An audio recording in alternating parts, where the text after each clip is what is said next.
McCaslin suspiró y cerró de golpe su libreta.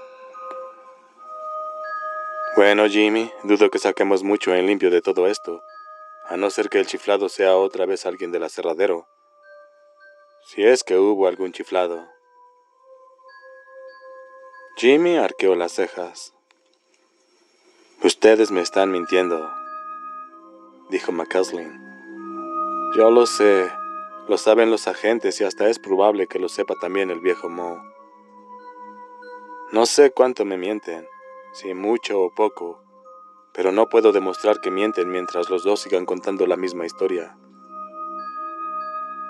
Podría ponerlos a los dos a la sombra, pero las normas dicen que tienen derecho a una llamada telefónica, y hasta un imberbe recién salido de la Facultad de Derecho podría sacarlos, pues solo cuento con sospechas de que aquí hay gato encerrado, y apuesto a que su abogado no es un joven recién salido de la facultad, ¿no? Efectivamente, confirmó Johnny. De todas maneras los metería a los dos en la celda si no fuera porque tengo la sensación de que no están mintiendo porque hayan hecho algo que viole la ley. Pisó el pedal de la tapa del cubo de acero inoxidable colocado junto a la mesa, y cuando ésta se abrió escupió dentro un oscuro chorro de jugo de tabaco. Maury Green dio un respingo. ¿Alguno de ustedes querría, digamos, revisar su historia? Preguntó en voz baja de la que habían desaparecido todas las inflexiones campesinas. Este asunto es grave. Ha habido 4 muertes en el pueblo y los 4 cadáveres han desaparecido. Quiero saber qué está ocurriendo aquí. Le hemos contado todo lo que sabemos, respondió Jimmy. Si pudiéramos decirle algo más, no dude que lo haríamos. McCaslin lo miró con ceño. Usted está cagado de miedo, dijo. Usted y el escritor, los dos, tienen el mismo aspecto que tenían algunos tipos en Corea cuando regresaban del frente. Los 2 agentes les miraban. Ni Ben ni Jimmy dijeron nada. McCaslin volvió a suspirar. Bueno, vámonos de aquí. Mañana a las 10 en mi oficina a prestar declaración. Si a las 10 no están allí, les mandaré a buscar en un coche patrulla. No será necesario, prometió Ben. McCaslin les miró y sacudió la cabeza. Usted tendría que escribir libros más sensatos, como ese tipo que escribe los cuentos de Travis McGee. A esos cuentos uno puede hincarles el diente.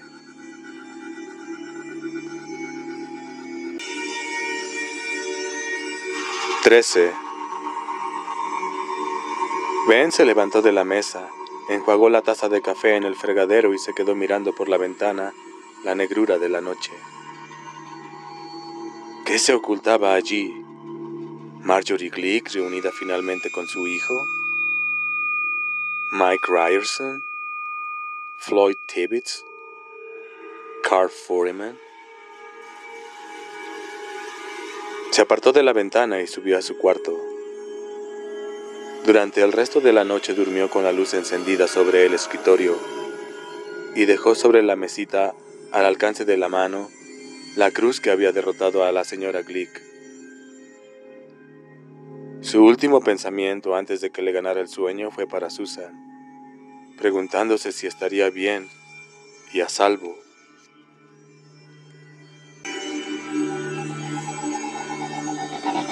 «12. Mark 1.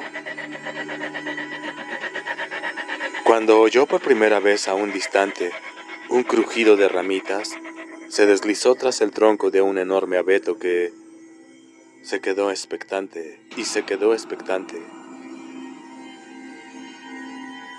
Cuando oyó por primera vez a un distante un crujido de ramitas, se deslizó tras el tronco de un enorme abeto y se quedó expectante. Ellos no podían salir a la luz del día, pero eso no significa que no pudieran conseguir gente que lo hiciera. Darles dinero era una manera, pero no la única. Mark había visto en el pueblo al tipo ese, Straker, que tenía los ojos como los de un sapo que toma el sol sobre una roca. Daba la impresión de ser capaz de romperle un brazo a un bebé y sonreír mientras lo hacía. Palpó el pesado bulto que formaba en el bolsillo de su chamarra la pistola de su padre. Contra ellos las balas no servían, a menos que fueran de plata, tal vez. Pero desde luego, un tiro entre los ojos acabaría con ese Straker. Por un momento sus ojos bajaron hacia la forma cilíndrica apoyada contra el árbol, envuelta en un viejo trozo de toalla. Detrás de su casa había una pila de leña, un montón de leños de fresno para la chimenea, que Mark y su padre habían cortado en julio y agosto con la sierra mecánica de McCulloch. Henry Petrie era un hombre metódico, y Mark sabía que cada leño mediría casi 1 metro. Su padre sabía cuál era el largo adecuado, y también que después del otoño venía el invierno, y que el fresno era lo que ardía durante más tiempo y con menos humo en la chimenea de la sala. Su hijo, que sabía otras cosas, sabía que el fresno sería para hombres, para cosas como él. Esa mañana, mientras sus padres salían a dar un paseo a pie de los domingos,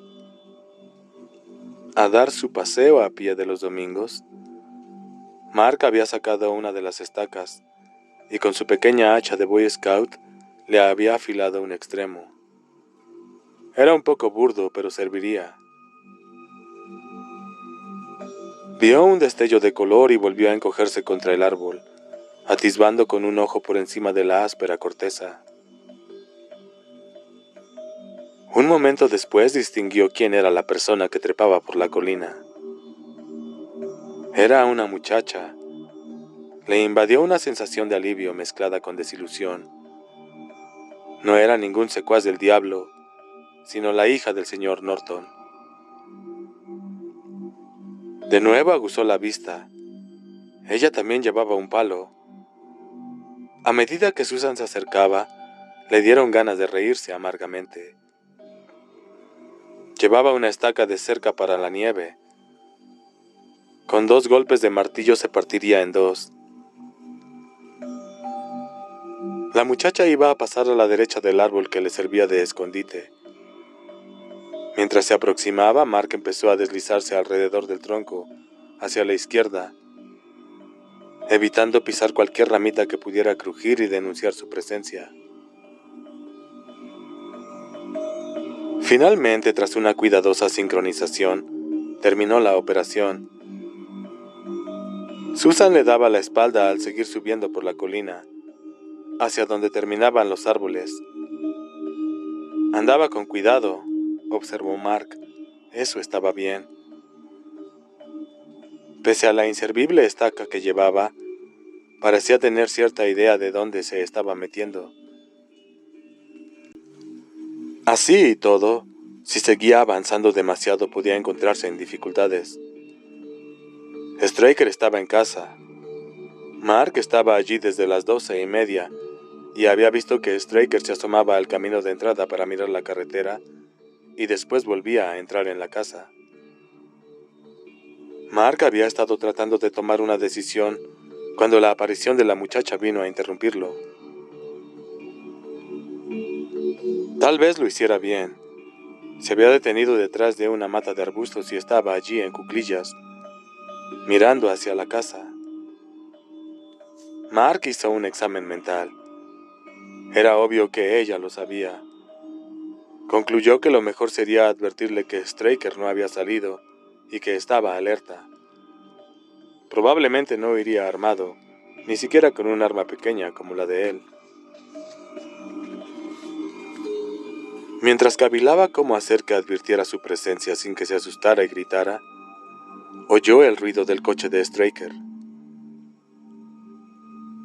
Susan se sobresaltó y en el primer momento Mark temió que echara a correr desatinadamente por el bosque, delatando su presencia.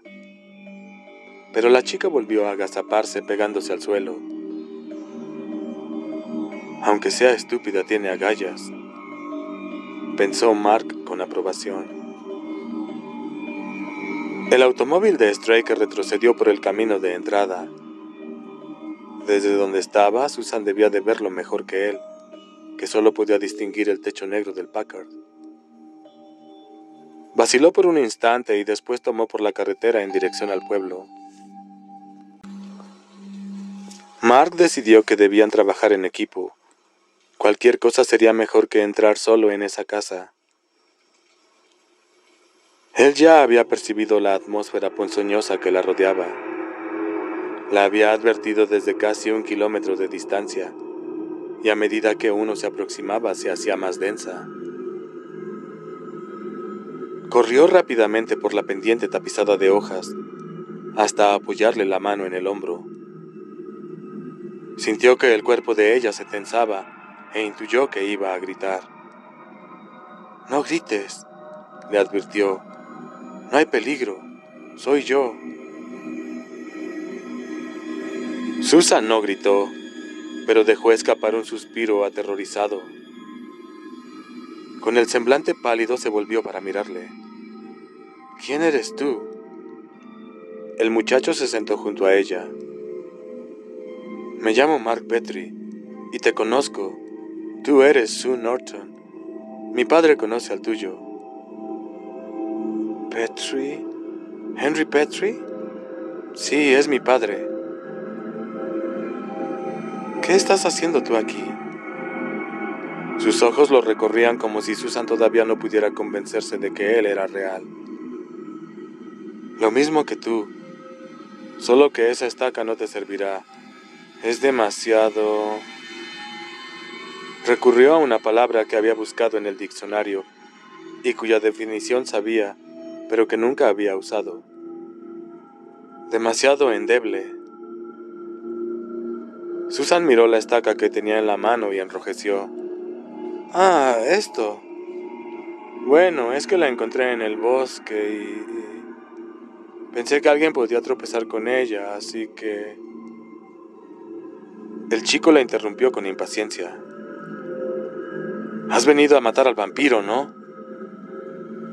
«¿De dónde has sacado semejante idea? ¿Vampiros y cosas así?». «Un vampiro trató de atraparme anoche y casi lo logró». «¡Qué disparate! Que un muchacho de tu edad no sepa de qué esas cosas...». «Era Danny Glick». Susan se echó hacia atrás entrecerrando los ojos. Torpemente tendió una mano, encontró el brazo de Mark y lo aferró. Los ojos de ambos se encontraron. «¿No lo estás inventando, Mark?». «No», respondió el chico, y brevemente le contó la historia de la recién pasada noche. «¿Y has venido aquí solo?», preguntó Susan cuando él hubo terminado. «¿Lo creías? ¿Si has venido aquí solo?». «¿Si lo creía?». Mark la miró sorprendido. «Claro que lo creía. ¿Acaso no lo vi?». Su pregunta no tuvo respuesta, y de pronto Susan se sintió avergonzada. «¿Cómo es que tú estás aquí?», preguntó Mark. La muchacha vaciló un momento. «En el pueblo hay algunos hombres que sospechan que en esta casa hay alguien a quien nadie ha visto, y que podría ser un...». Susan todavía no era capaz de pronunciar la palabra, pero Mark asintió. Aunque acabara de conocerle, aquel muchacho parecía extraordinario. «Entonces vine a ver si descubría algo», dijo Susan, como síntesis de cuánto podría haber agregado.